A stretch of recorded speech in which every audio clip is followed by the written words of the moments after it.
ഈശോ മിശിഹായ്ക്ക് സ്തുതിയായിരിക്കട്ടെ. ഞാൻ മാണിപ്പറമ്പിലച്ചൻ.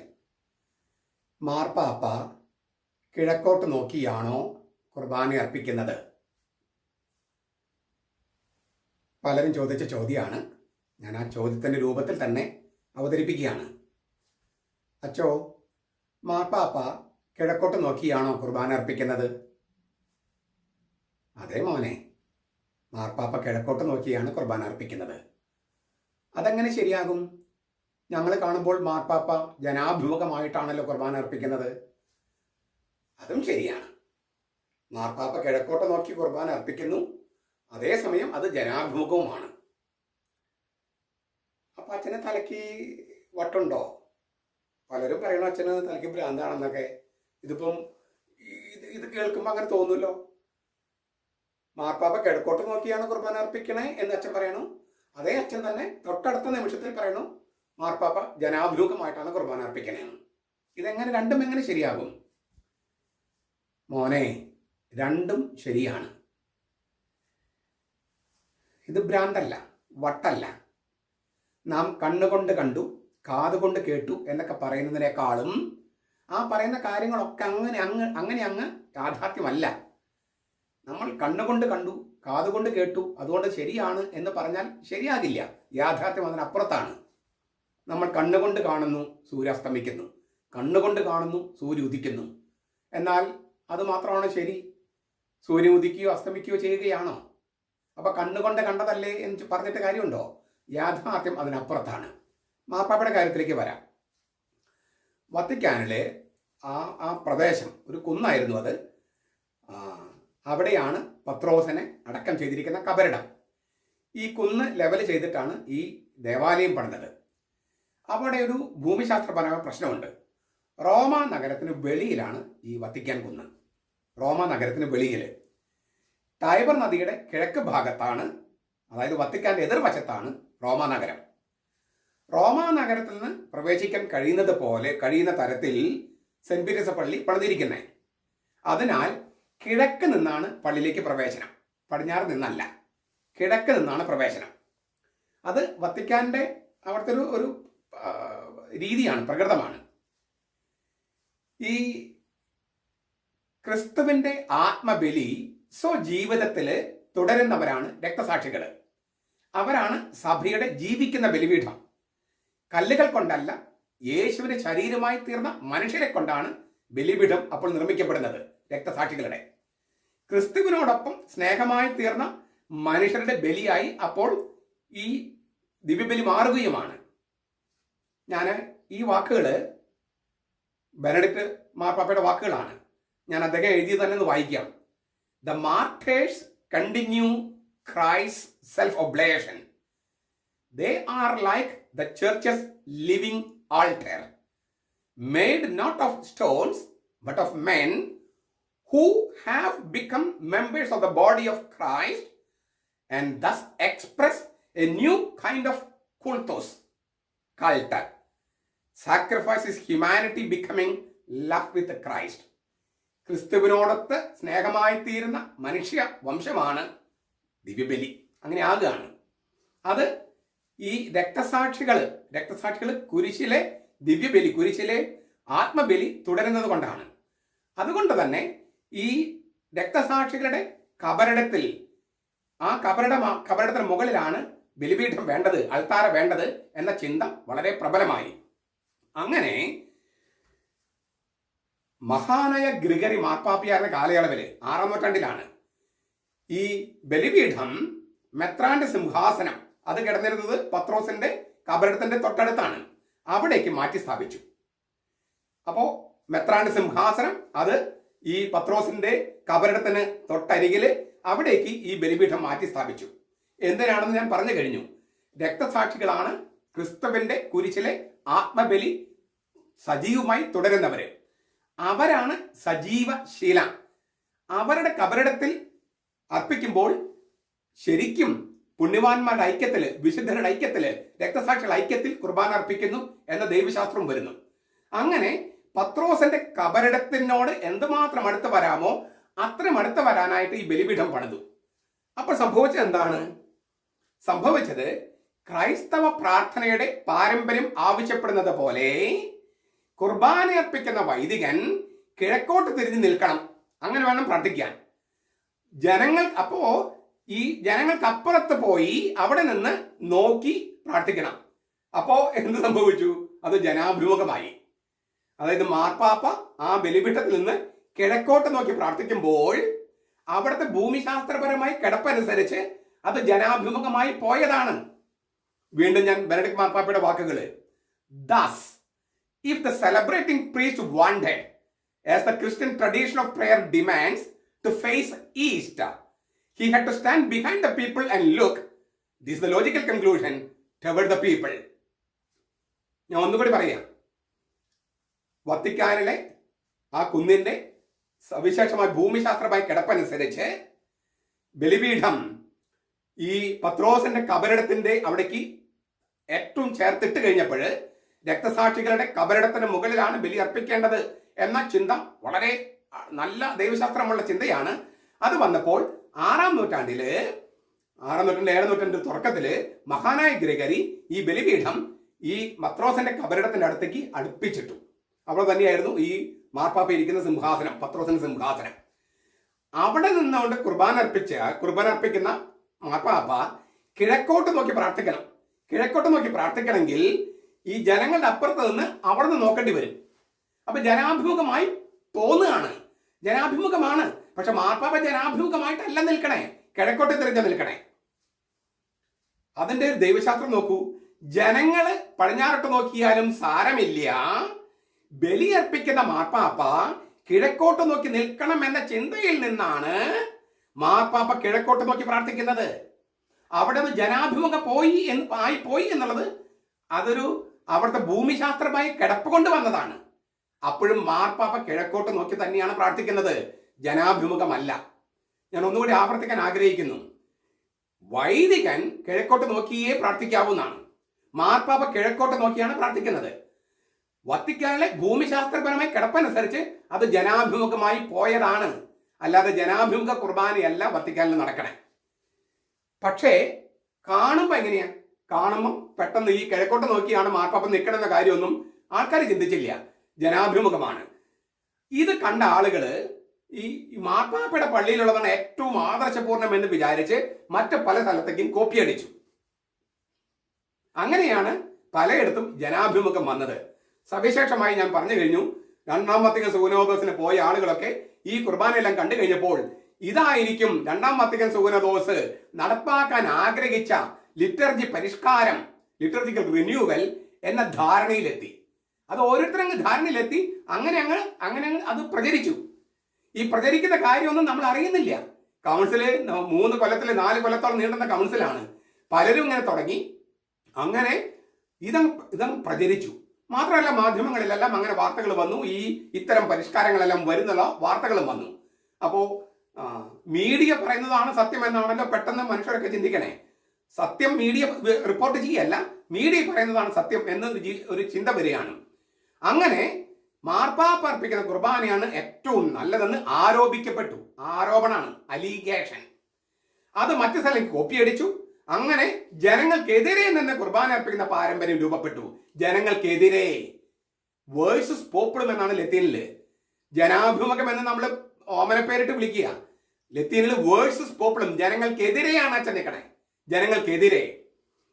അതാണ് ലിറ്റർജിയുടെ പരിഷ്കാരം എന്ന് പ്രചരിപ്പിച്ചു. സജീവ പങ്കാളിത്തം എന്ന് പറഞ്ഞാൽ വൈദികനും ജനങ്ങളും മുഖത്തോടെ മുഖം നിൽക്കുന്നതാണെന്ന് വിചാരിച്ചു. അതാണ് അന്ത്യത്താഴത്തിന്റെ മാതൃകയെന്ന് പ്രചരിപ്പിച്ചു. പള്ളി ഒരു ഊട്ടുപുരയാണെന്നും കുർബാന ഒരു സമൂഹ വിരുന്നാണെന്നും പ്രചരിപ്പിച്ചു. ഇതാണ് 2-ാം വത്തിക്കൻ സുഗനോദോസ് പഠിപ്പിച്ചതെന്നും പ്രചരിപ്പിച്ചു. ഇതൊക്കെ തെറ്റായ ദൈവശാസ്ത്രമായിരുന്നു. ഒക്കെ തെറ്റായ ദൈവശാസ്ത്രം. പക്ഷെ ഇങ്ങനെ പ്രചരിപ്പിക്കപ്പെട്ടു. പെട്ടെന്ന് എല്ലാം ആൾക്കാർ ഈ ദൈവശാസ്ത്രത്തിന്റെ അടിത്തട്ടിലേക്ക് പോകാനൊന്നും മനുഷ്യർക്ക് സമയമില്ല, താല്പര്യമില്ല. അപ്പൊ ഇതെല്ലാം പ്രചരിപ്പിക്കപ്പെട്ടപ്പോൾ ശരിയാണല്ലോ എന്ന് തോന്നി. നമുക്കൊരു ഒറ്റ ഉദാഹരണം നോക്കുക. അന്ത്യത്താഴത്തിന്റെ മാതൃകയാണെന്ന് പറയുന്നു. അന്ത്യത്താഴത്തിന്റെ മാതൃക. അന്ത്യത്താഴത്തില് യേശുവും ശിഷ്യന്മാരും മുഖത്തോട് മുഖം തിരിഞ്ഞാണോ ഇരിക്കണേ? ഞാനൊന്ന് ആവർത്തിക്കുകയാണ്. അന്ത്യത്താഴത്തിൽ യേശു ശിഷ്യന്മാർ മുഖത്തോട് മുഖം തിരിഞ്ഞാണോ ഇരിക്കണേ, അതോ എല്ലാവരും ഒരേ ദിശയിലേക്ക് നോക്കിയാണോ ഇരിക്കണേ? എറണാകുളത്തെ വിമത വൈദികരോടും അവർ പിന്താങ്ങുന്നവരോടും ഞാൻ ചോദ്യം ആവർത്തിക്കുകയാണ്. അന്ത്യത്താഴത്തിന്റെ മാതൃകയാണെന്ന് നിങ്ങൾ പറഞ്ഞ് പഠിപ്പിക്കുന്നുണ്ടല്ലോ. അപ്പൊ എന്റെ ചോദ്യം, അന്ത്യത്താഴത്തില് യേശുവും ശിഷ്യന്മാരും വേഴ്സസ് പോപ്പിളും ജനാഭിമുഖമായിട്ടാണോ, യേശു ശിഷ്യന്മാർക്ക് എതിരെ ഇരിക്കുകയാണോ, അപ്പൊ യേശുവും ശിഷ്യന്മാരും എല്ലാവരും ഒരേ ദിശയിലേക്ക് നോക്കിയാണോ ഇരിക്കുന്നത്? ഉത്തരം പറയൂ, ഇതിന് ഉത്തരം പറയൂ. യേശുവും ശിഷ്യന്മാരും ഒരേ ദിശയിലേക്ക് നോക്കിയല്ലേ ഇരിക്കുന്നത്? അല്ലാതെ യേശു ശിഷ്യന്മാർക്ക് അഭിമുഖമായി അല്ലെങ്കിൽ എതിരെ ഇരുന്നിട്ടാണോ കുർബാന സ്ഥാപിച്ചത്? നിങ്ങൾ എന്നെ തെറി പറഞ്ഞിട്ട് കാര്യമില്ല. ഞാൻ കത്തോലിക്ക സഭയുടെ വിശ്വാസവും ലിറ്റർജിയുമാണ് സംസാരിക്കണേ. അതിന് വ്യക്തിപരമായിട്ടൊരു ഇതെടുക്കേണ്ട കാര്യമില്ല. നിങ്ങൾ എന്നെ ആക്രമിച്ചിട്ടും വിശേഷമില്ല. പിന്നെ ഔദ്യോഗിക ചാനൽ ഉപയോഗിച്ച് എറണാകുളം അങ്കമാലിയിൽ അതിരൂപത പാഷാണ്ഡതയും ശീഷ്മയും വ്യാജ പ്രബോധനവും എല്ലാം പഠിപ്പിക്കുമ്പോൾ അതിന് തിരുത്താൻ എല്ലാ കത്തോലിക്കർക്കും അവകാശവും കടമയുണ്ട്. ഏത് കത്തോലിക്കനും അവകാശവും കടമയുണ്ട്. ഈ മാർപ്പാപ്പയുടെ അപ്രമാദിത്വം എന്നതിനെ കുറിച്ച് ഫ്രാൻസിസ് മാർപ്പാപ്പ നൽകുന്ന ഒരു നിർവചനമുണ്ട്. എന്താണത്? There is an infallibility of faith in the faith of the faithful. കത്തോലിക്ക സഭയിൽ വിശ്വാസികളുടെ വിശ്വാസത്തിന് ഒരു അപ്രമാദിത്വമുണ്ട്. The Pope shares in that infallibility. മാർപ്പാപ്പ അൽമായരുടെ സാധാരണ വിശ്വാസികളുടെ വിശ്വാസത്തിന് അപ്രമാദിത്വത്തിലാണ് പങ്കുചേരണേ. അത് മാർപ്പാപ്പയ്ക്ക് തനിച്ചൊരു നേരിട്ട് കിട്ടുന്ന ഒരു വരമല്ല ഈ അപ്രമാദിത്വം. മറിച്ച് കത്തോലിക്ക സഭയിലെ വിശ്വാസികളുടെ വിശ്വാസത്തിന് ഒരു അപ്രമാദിത്വമുണ്ട്.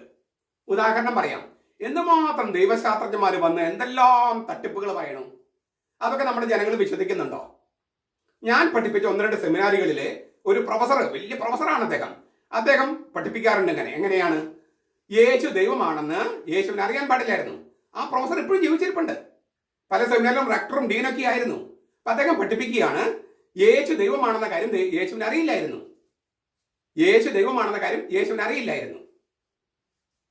അദ്ദേഹം പഠിപ്പിക്കുക.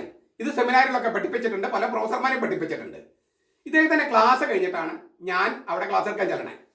അപ്പൊ ഈ സ്റ്റുഡൻസ് ആയിട്ടുള്ള വൈദികരുണ്ട്, കന്യാസ്ത്രീമാരുണ്ട്, അൽമായരുണ്ട്, മറ്റ് ഡിനോമിനേഷനിൽപ്പെട്ടവരുണ്ട്, കത്തോലിക്കരല്ലാത്തവർ ആ യൂണിവേഴ്സിറ്റി പഠിക്കുന്നുണ്ട്.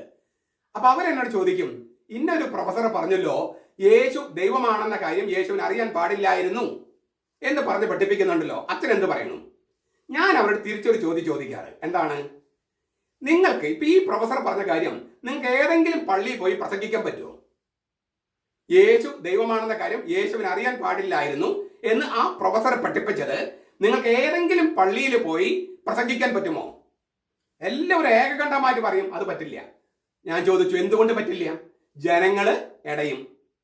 ജനങ്ങളെ പള്ളിയിൽ നിങ്ങൾ ഇരുത്തില്ല. അതിന്റെ കാര്യം, ജനങ്ങൾക്ക് ശരിയായ വിശ്വാസമുണ്ട്. ഈ സ്കോളർ എന്ന് പറഞ്ഞ പണ്ഡിതന്മാർക്ക് അത് ഉണ്ടാവണമെന്നില്ല.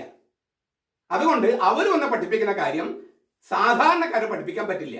സാധാരണക്കാരുടെ വിശ്വാസത്തിന് ഒരു അപ്രമാദിത്വമുണ്ട്. ആ അപ്രമാദിത്വത്തിലാണ് മാർപ്പാപ്പ പോലും പങ്കുചേരണേ. ചുരുക്കത്തിൽ പാഷാണ്ഡത പഠിപ്പിക്കുന്ന, അതും ഔദ്യോഗിക ചാനൽ ഉപയോഗിച്ച്, ഒരു അതിരൂപതയുടെ ചാനലുകൾ ഉപയോഗിച്ച് പാഷാണ്ഡതയും ശീഷ്മയും വ്യാജ പ്രബോധനവും പുളിച്ച മാവും വിളമ്പുന്ന അവരെ തിരുത്താൻ ഓരോ അൽമായ വിശ്വാസിക്കും കടമയുണ്ട്, അവകാശമുണ്ട്. അതാ ഞാൻ ഉപയോഗിക്കുന്നുള്ളൂ. അങ്ങനെ തെറ്റായി പഠിപ്പിച്ച് 5,40,000 പേര് അത് നശിച്ചു പോകണമെന്നാണോ നിങ്ങൾ ആഗ്രഹിക്കണേ? അച്ഛൻ എരുതിയിൽ എണ്ണ ഒഴിക്കുകയാണ്. എണ്ണ ഒഴിക്കണ്ടേ? എന്നിട്ട് ശുദ്ധീകരണം വരണ്ടേ? അഗ്നി കൊണ്ട് ശുദ്ധീകരിക്കപ്പെടണ്ടേ? നെല്ലും പതനും വേർതിരിക്കപ്പെടണ്ടേ? പാഷാണ്ഡതേത് സത്യപ്രബോധനമേതെന്ന് തിരിച്ചറിയണ്ടേ? ഇതാണ് ഞാൻ ചെയ്യുന്നത്. ചുരുക്കത്തിൽ ഞാൻ ഈ ഒറ്റ പോയിന്റ് പറയാണ്. മാർപ്പാപ്പ കിഴക്കോട്ട് നോക്കിയാണ് കുർബാന അർപ്പിക്കുന്നത് വത്തിക്കാനില്. അവിടുത്തെ ഭൂമിശാസ്ത്രമായ കിടപ്പനുസരിച്ച് അത് ജനാഭിമുഖമാണെന്ന് തോന്നുകയാണ്, ആണ് താനും. പക്ഷേ മാർപ്പാപ്പ നോക്കുന്നത് കിഴക്കോട്ട് നോക്കിയാണ്. അതാണ് എല്ലാ സഭകളുടെയും പാരമ്പര്യം. ഞാൻ വീണ്ടും ഈ looking again at the question of liturgy എന്ന് പറഞ്ഞ ഗ്രന്ഥത്തിന് അതിൽ എഴുതിയിരിക്കുന്ന ഒരു വാചകം വായിക്കുകയാണ്. കാർഡിനൽ റാറ്റ്സിംഗർ, അതായത് Benedict 16. As I have written in my books, I think that celebration turned towards the east, towards the Christ who is coming, is an apostolic tradition. കിഴക്കോട്ട് നോക്കി പ്രാർത്ഥിക്കുക, കർത്താവിന്റെ ദ്വിതീയാഗമനത്തിന്റെ ദിശയിലേക്ക് നോക്കി പ്രാർത്ഥിക്കുക എന്നത് ശ്ലൈഹിക പാരമ്പര്യമാണ്, അപ്പസ്തോലിക പാരമ്പര്യമാണ്. ഞാൻ മുമ്പൊരു വീഡിയോയിൽ പറഞ്ഞിരുന്നു, തേലക്കാട്ടച്ചൻ പറയുന്നത് പോലെ കോൺസ്റ്റന്റൈൻ ചക്രവർത്തി അല്ല കിഴക്കോട്ട് നോക്കാൻ വേണ്ടി ഞായറാഴ്ച ആചാരം ഇൻട്രൊഡ്യൂസ് ചെയ്തേ. അദ്ദേഹം പറയുന്നത് അങ്ങനെയാണ്. അല്ലെന്ന് ബൈബിളിലെ തിരുവചനങ്ങൾ ഉപയോഗിച്ചിട്ട് ഞാൻ പറഞ്ഞിരുന്നു.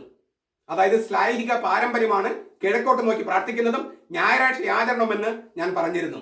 സൂര്യനെ നോക്കാൻ വേണ്ടി ഞായറാഴ്ചയിലേക്ക് സാബത്തിനെ മാറ്റിയത് കോൺസ്റ്റന്റൈൻ ചക്രവർത്തിയാണ്, തേലക്കാട്ടച്ചൻ പഠിപ്പിക്കുന്നത് തെറ്റാണ്, പാഷാണ്ഡതയാണെന്ന് തിരുവചനങ്ങൾ വെച്ചിട്ട് ഞാൻ കഴിഞ്ഞ ആഴ്ചയിൽ വീഡിയോ ഇട്ടിരുന്നു. തിരുവചനങ്ങൾ വെച്ചിട്ട് നിങ്ങൾ ഒറ്റ കാര്യം ചിന്തിച്ചാൽ മതി. മാണിപ്പറമ്പിലച്ചൻ പറഞ്ഞു, തേലക്കാട്ടച്ചൻ പറഞ്ഞു എന്നുള്ളതല്ല. ബൈബിളിലുണ്ടോ, തിരുവചനത്തിലുണ്ടോ, തിരുവചനം സത്യമാണ് നിങ്ങൾ വിശ്വസിക്കുന്നുണ്ടോ? അത്ര നോക്കിയാൽ മതി. തിരുവചനത്തിലുണ്ടോ, തിരുവചനം സത്യമാണ് നിങ്ങൾ വിശ്വസിക്കുന്നുണ്ടോ? എറണാകുളത്തെ വിമത വൈദികരോടും അവരെ പിന്താങ്ങുന്ന ജനങ്ങളോടുമാണ് ഞാൻ ചോദിക്കുന്നത്. ബൈബിളിലെ തിരുവചനം നിങ്ങൾ വിശ്വസിക്കുന്നോ ഇല്ലയോ? അതോ തേലക്കടത്തിനെ പോലെയുള്ള മറ്റ് പണ്ഡിതന്മാർ പറയുന്ന കാര്യങ്ങളാണോ നിങ്ങൾ വിശ്വസിക്കുന്നത്? 4-ാം നൂറ്റാണ്ടിൽ കോൺസ്റ്റന്റൈൻ ചക്രവർത്തിയാണ് സൂര്യാരാധന ഇൻട്രൊഡ്യൂസ് ചെയ്യാൻ വേണ്ടി കിഴക്കോട്ട് നോക്കാൻ പറഞ്ഞത് എന്ന് പറയുന്നതും അത് പാഷാണ്ഡതയല്ലേ? അല്ലേ? ഞാൻ പറഞ്ഞായിരുന്നു അപ്പസ്തോല പ്രവർത്തനത്തില് 20:7, 1 കോരിന്തോസ് 16:2, പിന്നെ വെളിപാട് പുസ്തകം 1:10. ഈ ഇവിടെയൊക്കെ വെച്ചിട്ട് ഞാൻ പറഞ്ഞായിരുന്നു ഈ അപ്പസ്തോല നടപടി എഴുതിയത് AD 61-ലാണ്. ചില പണ്ഡിതന്മാരുടെ അഭിപ്രായത്തിൽ AD 80. എങ്ങനെയായാലും 1-ാം നൂറ്റാണ്ടല്ലേ? അല്ലേ? ഈ ശ്ലൈഹിക കൂട്ടായ്മ, ശ്ലൈഹിക പാരമ്പര്യം അത് കോൺസ്റ്റന്റൈൻ ചക്രവർത്തിയാണ് ചെയ്തെന്ന് പറയുന്നത് പാഷാണ്ഡതയല്ലേ? അപ്പൊ ഞാനാണോ തെറ്റ് പഠിപ്പിക്കുന്നേ? ഞാനാണോ വിഭജനം ഉണ്ടാക്കുന്നേ? അതോ ഈ അഗ്നി കോരിയിട്ട് ശുദ്ധി വരുത്തേണ്ടത് എന്റെ ചുമതലയാണോ, നിങ്ങളുടെ ചുമതലയാണോ? ഞാൻ ഒന്നുകൂടി പറയാണ്, മാർപ്പാപ്പയുടെ വാക്കുകൾ. Turning towards the east, towards the Christ who is coming is an apostolic tradition. കിഴക്കോട്ട് നോക്കി പ്രാർത്ഥിക്കുന്നത്, കർത്താവിന്റെ ദ്വിതീയാഗമനത്തിന്റെ ദിശയിലേക്ക് നോക്കി പ്രാർത്ഥിക്കുന്നത് ശ്ലൈഹിക പാരമ്പര്യമാണ് എന്ന് കാർഡിനൽ റാറ്റ്സിംഗർ എന്ന് പറയുന്ന ബെനഡിക്ട് 16 പഠിപ്പിക്കണേ. അദ്ദേഹത്തിന്റെ തന്നെ ടേണിംഗ് ടുവേർഡ്സ് ദ ലോർഡ്, ആദ് ദേവും എന്ന് പറഞ്ഞൊരു പുസ്തകത്തിന് അവതാരിക എഴുതിയപ്പോൾ അദ്ദേഹം എഴുതിയ മറ്റൊരു വാചകം കൂടി ഞാൻ വായിക്കുകയാണ്. Among the faithful, there is an increase in sense of problems inherent in an arrangement versus populum that hardly shows the liturgy to be open to the things that are above and to the world to come. ഈ ജനങ്ങൾക്ക് എതിരെ നിന്ന് കുർബാന അർപ്പിക്കുന്ന ആ ക്രമത്തില്, ആ അറേഞ്ച്മെന്റില് അതിന്റെ ഉള്ളിൽ തന്നെ ഒരു പ്രശ്നമുള്ളതായിട്ട് ജനങ്ങൾക്ക് ബോധ്യമുണ്ട്. എന്താണ് ലിറ്റർജി എന്ന് പറഞ്ഞാൽ? ഉന്നതത്തിലേക്ക് തുറന്നിരിക്കുന്നതും വരാനിരിക്കുന്ന കാര്യങ്ങളുടെ സംഗതികളുമാണെന്ന് അതാണ് നമ്മൾ പഠിപ്പിക്കണേ. പക്ഷെ ഈ ജനങ്ങൾ നോക്കിയുള്ള കുർബാനയിൽ അതൊന്നുമില്ല. ഉന്നതത്തിലേക്ക് തുറന്നിരിക്കുന്ന വരാനിരിക്കുന്ന ലോകത്തെക്കുറിച്ചുള്ള സംഗതിയാണ് ഈ ലിറ്റർജി എന്ന സംഗതി.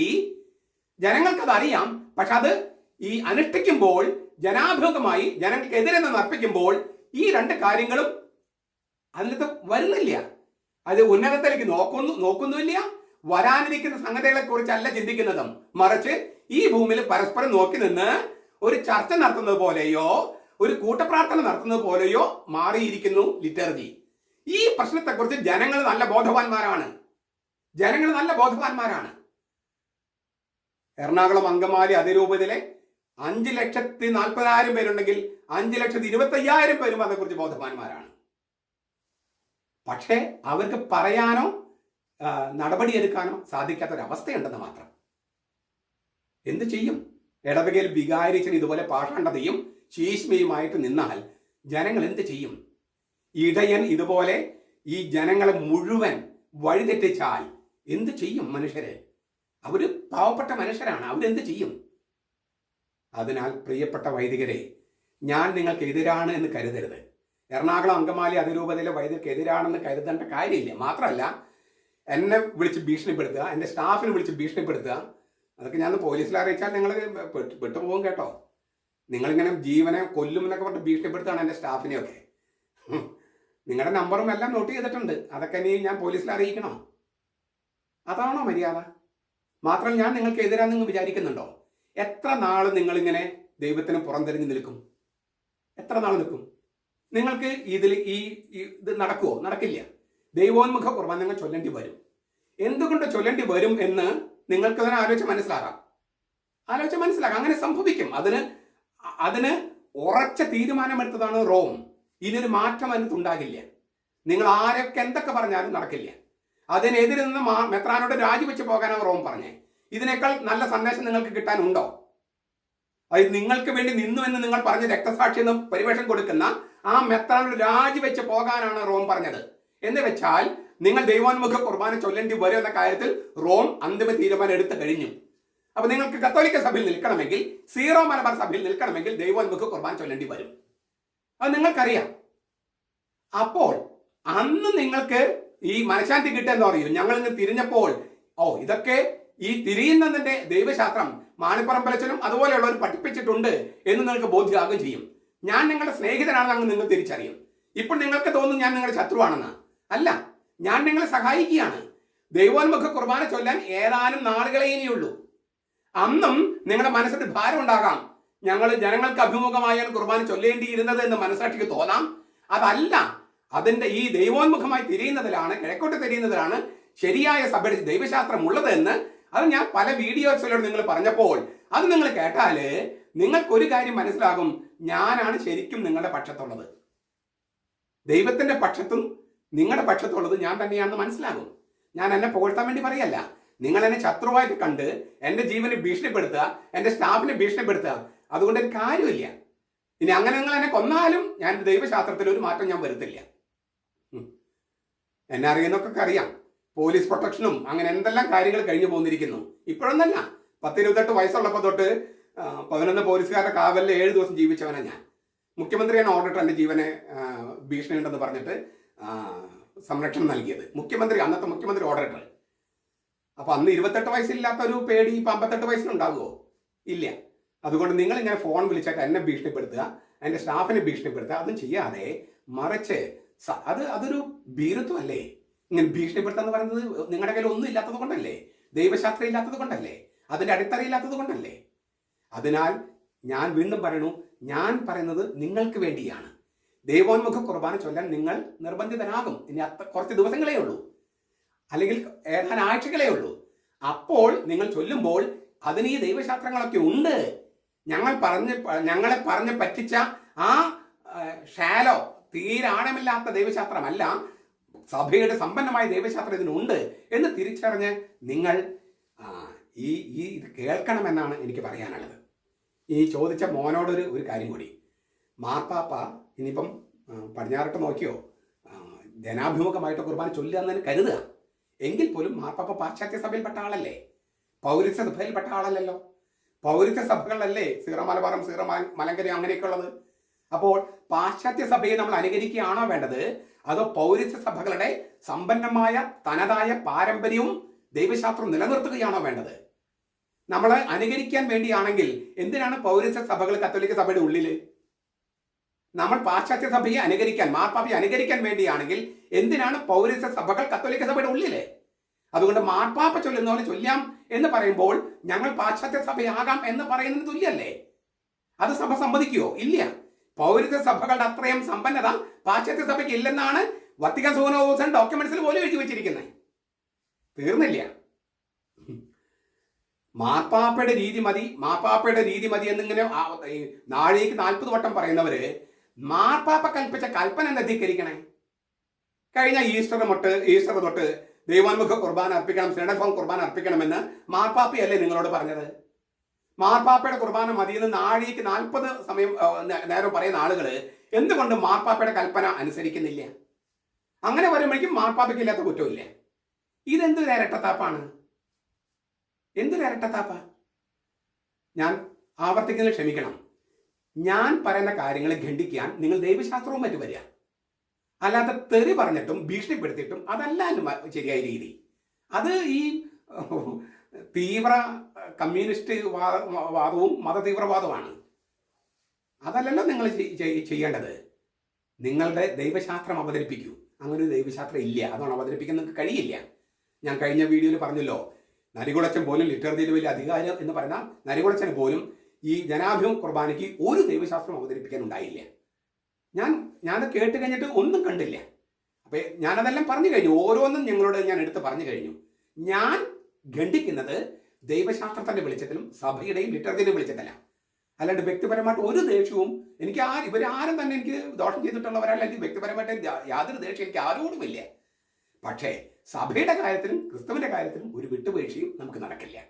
അതിനാൽ ഞാൻ വീണ്ടും പറയുന്നു, ദൈവോന്മുഖ കുർബാന, സിനഡൽഫം കുർബാന അതൊരു ഒത്തുതീർപ്പ് ഫോർമുലയാണ്. അത് വേണമെന്നാണ് പറഞ്ഞത്, അതാണ് ഇപ്പൊ ചെയ്തിരിക്കുന്നത്. അതിനാൽ കേവലം ഒരു വർഷം മാത്രം ചൊല്ലിയൊരു കുർബാനയാണ് ശരിക്കും ജനാഭിമുഖ കുർബാന.